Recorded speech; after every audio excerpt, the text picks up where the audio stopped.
इस वीडियो में हम चैप्टर 5 लॉज ऑफ मोशन के एग्जाम्पल नंबर 10 और 11 सॉल्व करने वाले हैं। पहले हम देख लेते हैं एग्जाम्पल नंबर 10। इस एग्जाम्पल में बच्चों एक साइक्लिस्ट है जो एक रोड पर, लेवल रोड पर इस तरीके से जा रहा है 18 किलोमीटर पर आवर की स्पीड से। आगे चल के वो एक सर्कुलर टर्न लेता है, ऐसे sharp circular turn without changing its speed. जिस स्पीड से वो चल रहा था उसी स्पीड से ही वो टर्न लेता है। और इस सर्कुलर टर्न में ये जो सर्कुलर पाथ है इसकी रेडियस हमें गिवन है 3 मीटर और गिवन है हमें coefficient of static friction between the tyre and the road, ये है 0.1। अब हमें यहाँ पर ये देखना है will the cyclist slip while taking the turn, कि वो साइक्लिस्ट जो है जब वो टर्न लेगा तो क्या वो सक्सेसफुली टर्न ले पाएगा या फिर स्लिप कर जाएगा। तो बच्चों जब भी कोई ऑब्जेक्ट किसी सर्कुलर पाथ पर मूव करता है तो उसको सेंट्रीपिटल फोर्स चाहिए होता है। Centripetal force mv²/r। v है वेलोसिटी, जिस वेलोसिटी से वो चल रहा है, और r है उस सर्कुलर पाथ की रेडियस। ठीक है, और m आपको पता ही है ऑब्जेक्ट का मास है।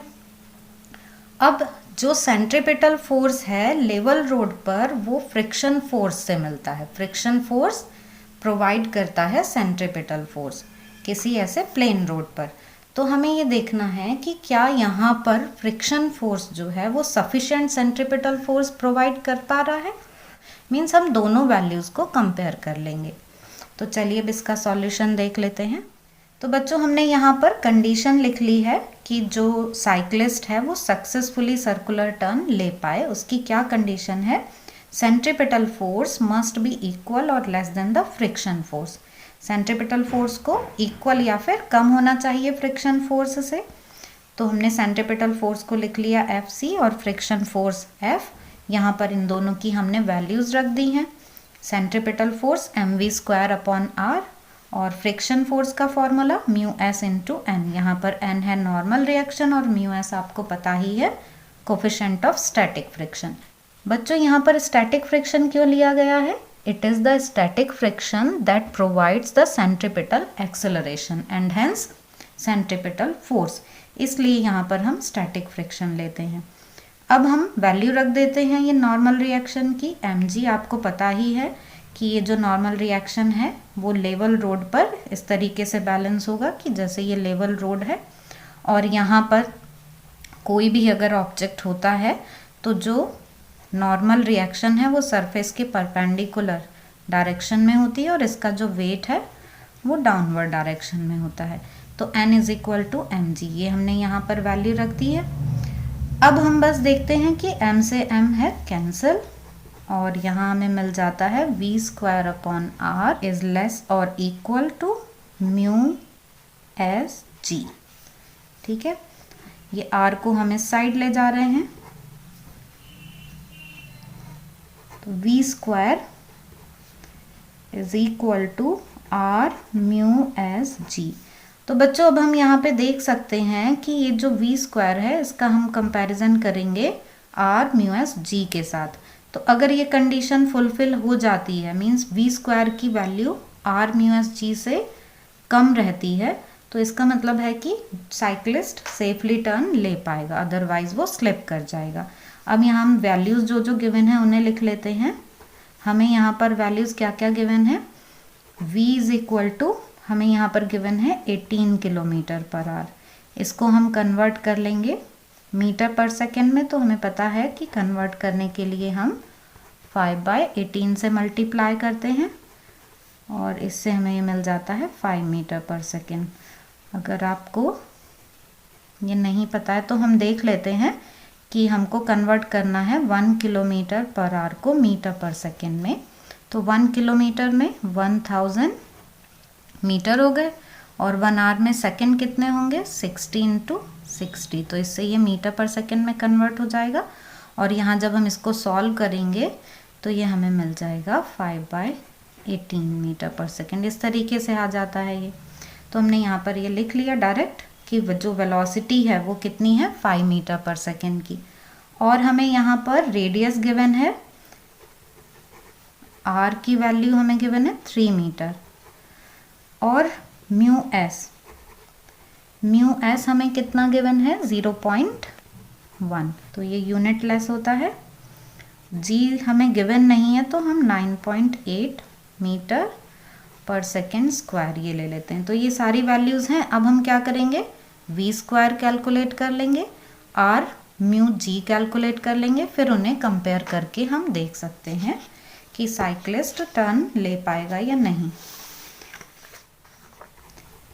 Now V square is equal to, हमारे पास वी की वैल्यू है 5, तो 5 का स्क्वायर ये आ गया 25 मीटर पर सेकेंड यूनिट होती है, और स्क्वायर है तो हम यहाँ पर लिख देंगे मीटर स्क्वायर पर सेकेंड स्क्वायर। ये वी स्क्वायर की वैल्यू हो गई।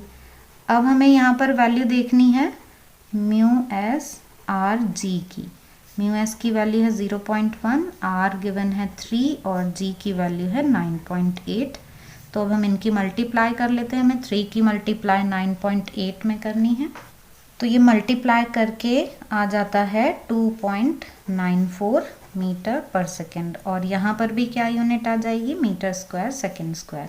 अब जब हम इनको कंपेयर करते हैं वी स्क्वायर और म्यू एस आर जी को, तो हम ये देखते हैं कि ये वैल्यू वी स्क्वायर से काफ़ी कम है। Means friction force is unable to provide the centripetal force, कि ये सेंट्रीपिटल फोर्स प्रोवाइड नहीं करा पाएगा जितना चाहिए टर्न लेने के लिए। That is V square is greater than mu S R G.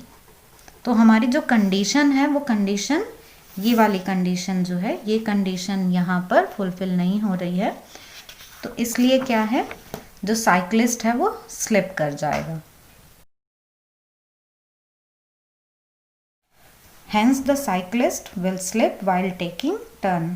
तो ये साइक्लिस्ट स्लिप कर जाएगा क्योंकि जो सफिशेंट सेंट्रीपिटल फोर्स है वो नहीं मिल पा रहा है उसको फ्रिक्शन फोर्स से। तो बच्चों अब देख लेते हैं हम नेक्स्ट एग्जाम्पल, एग्जाम्पल 11। बच्चों एग्जाम्पल नंबर 11 में एक सर्कुलर रेस ट्रैक है जिसकी रेडियस है 300 मीटर। इस तरीके से कोई एक सर्कुलर रेस ट्रैक है जहाँ पर कार रेसिंग वगैरह होती है, और उसकी रेडियस 300 मीटर गिवन है, and it is banked eight angle 15 degree. अब ये जो सर्कुलर पाथ है इसमें जो इनर पोर्शन है उसके कंपैरिजन में रोड का आउटर पोर्शन 15 डिग्री के एलिवेशन पर है। बैंक्ड रोड का मीनिंग क्या होता है, एलिवेटेड रोड। तो अब क्वेश्चन में हमें रेडियस गिवन है 300 मीटर, एंगल गिवन है 15 डिग्री, हमें कोफिशिएंट ऑफ फ्रिक्शन गिवन है 0.2। अब हमको यहाँ पर कैलकुलेट करना है optimum speed of the race car to avoid wear and tear of its tyre, and B part में हमें कैलकुलेट करना है maximum permissible speed to avoid slipping. ठीक है, तो चलिए अब सॉल्यूशन देख लेते हैं हमें क्वेश्चन में क्या क्या गिवन है।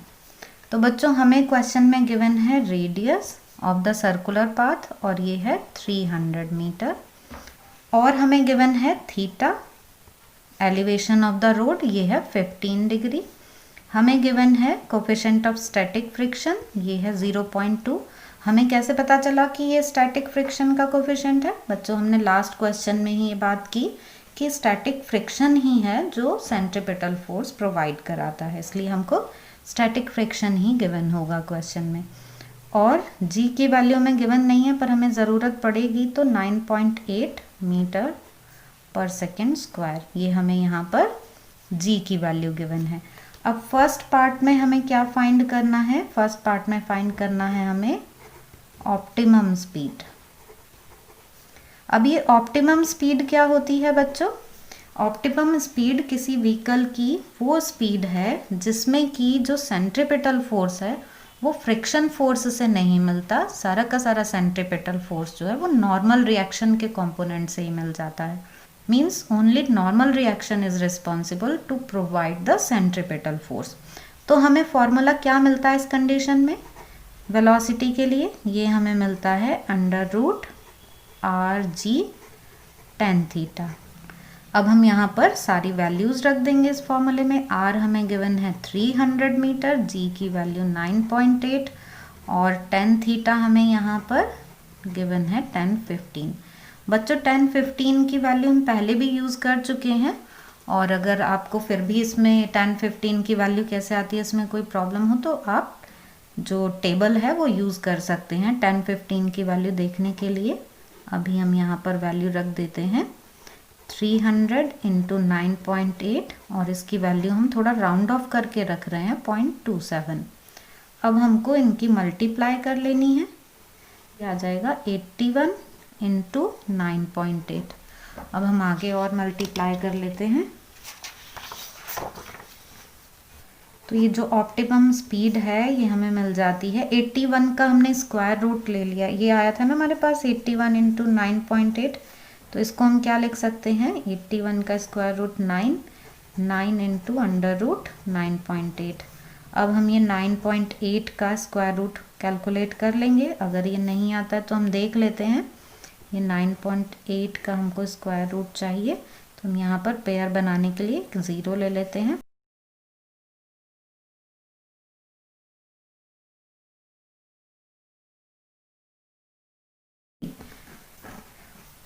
तो यहाँ आ गया ये 3.13।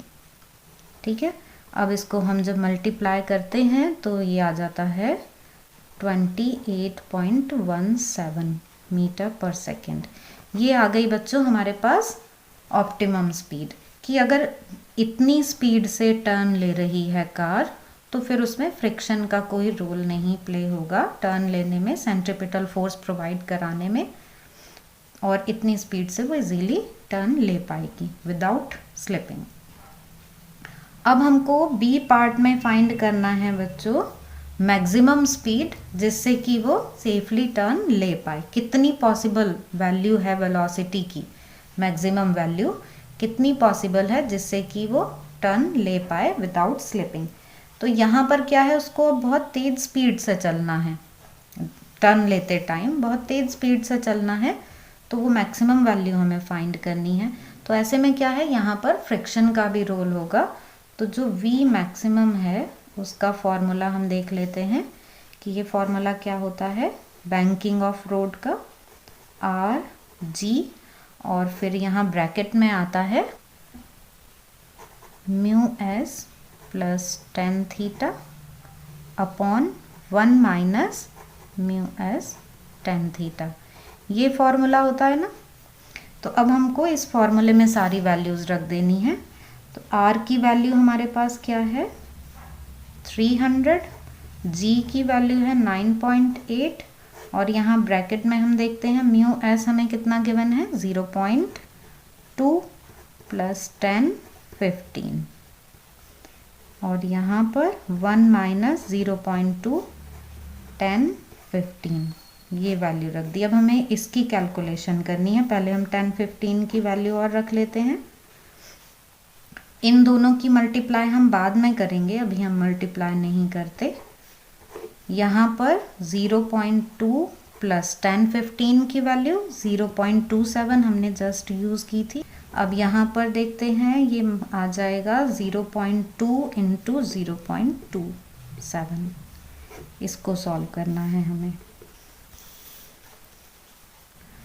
हम अभी भी मल्टीप्लाई नहीं कर रहे हैं 300 इंटू 9.8, और यहाँ पर देखें हम तो क्या आ जाता है ये ऐड करके 0.47।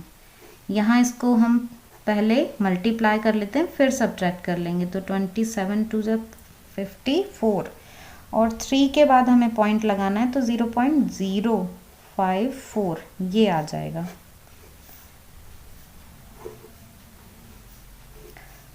300 इंटू 9.8, और यहाँ पर आ गया ये 0.47, और इसको हम सब्ट्रैक्ट कर देते हैं तो मीन्स हमें यहाँ पर मिल जाएगी वैल्यू 0.946।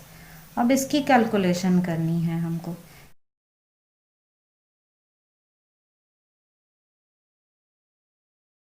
और इसको हम जब डिवाइड करते हैं तो डिवाइड करके मिलता है हमें 1454.5, और इसका स्क्वायर रूट आ जाता है 38.13।